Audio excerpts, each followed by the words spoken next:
What's up, YouTube, and welcome back to my channel. And in today's video, I'm going to be doing my prediction for Florida State versus LSU.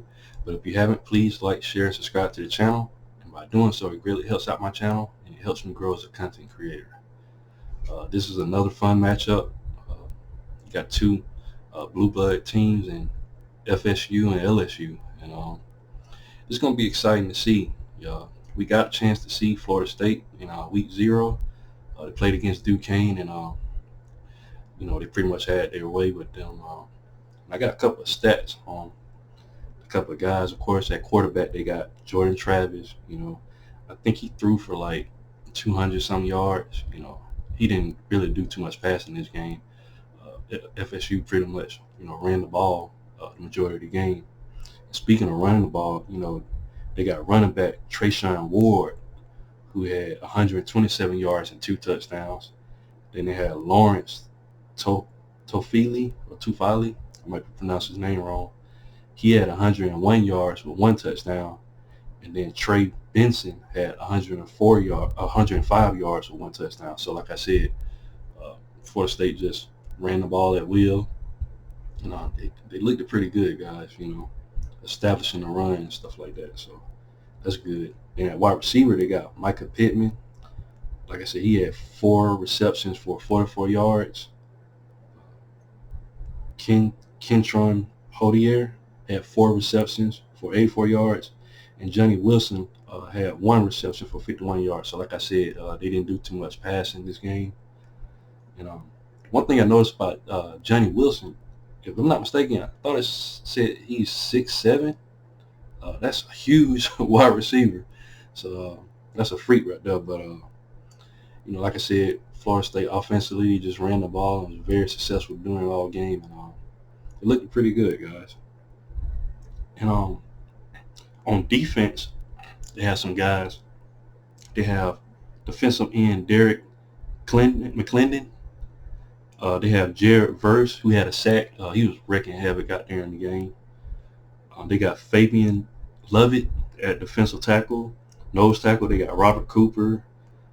At the Fox position, they got Dennis Briggs Jr., linebacker Tatum Bethan. He's a UFC transfer. He looked really good out there. They got Kalen Deloach. He's also a linebacker. Cornerback, they got Renardo Green.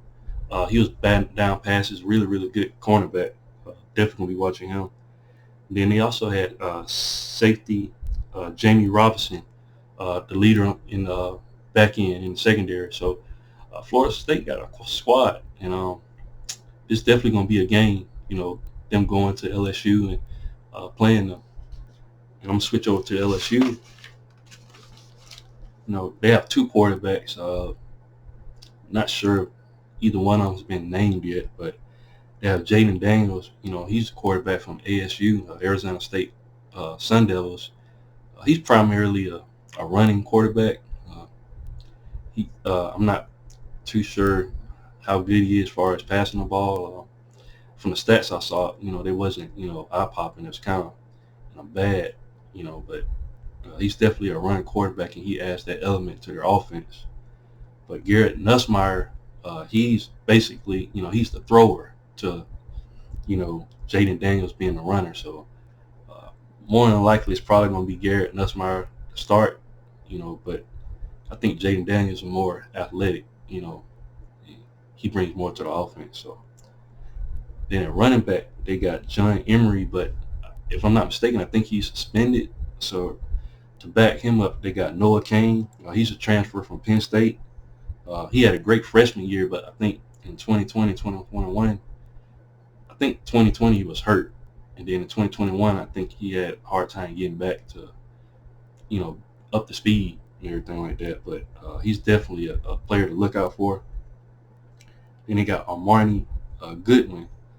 He's like a bowling ball type, running back, and just bull rush you, knock you over and everything like that. So LSU got some running backs, that can step up since, John Emery.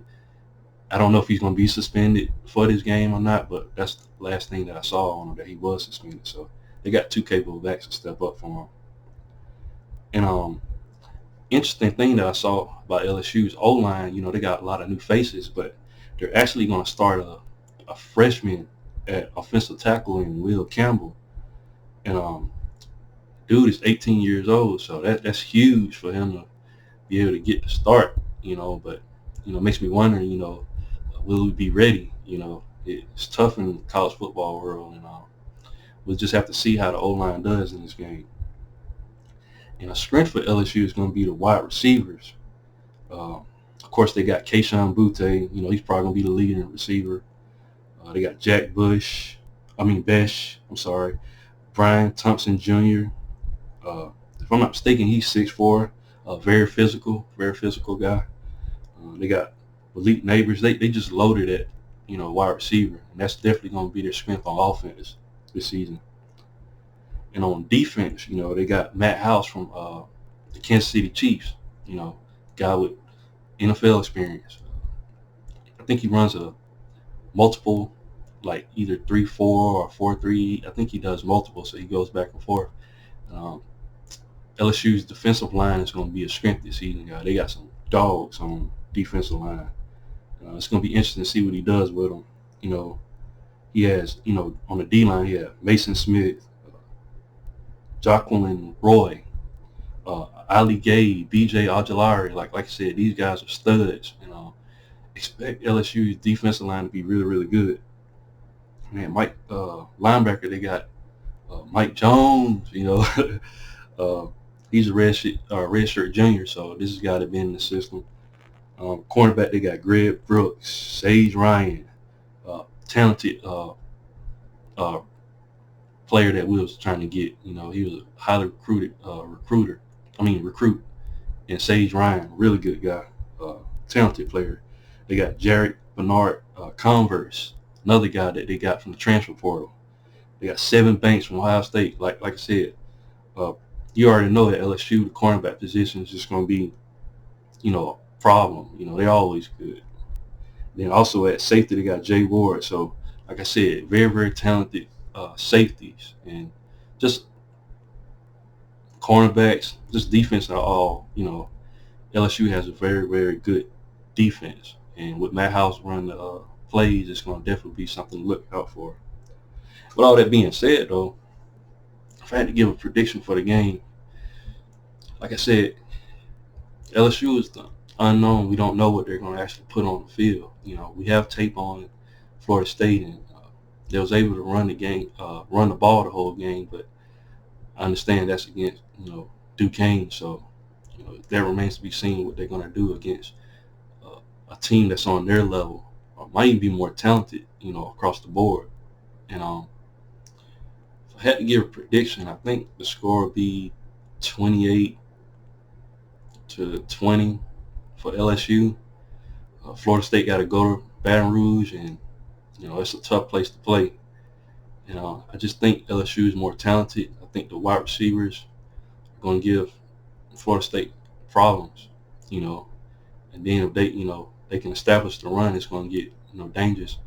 I noticed when I was watching Florida State play against Duquesne was able to move the ball a little bit, and Duquesne's nowhere near as talented as LSU. So, like I said, 28-20 for LSU. You guys let me know your thoughts about this. And once again, guys, please like, share, subscribe to the channel, and I'll definitely be back with more college football content. Thanks, guys, and roll tide.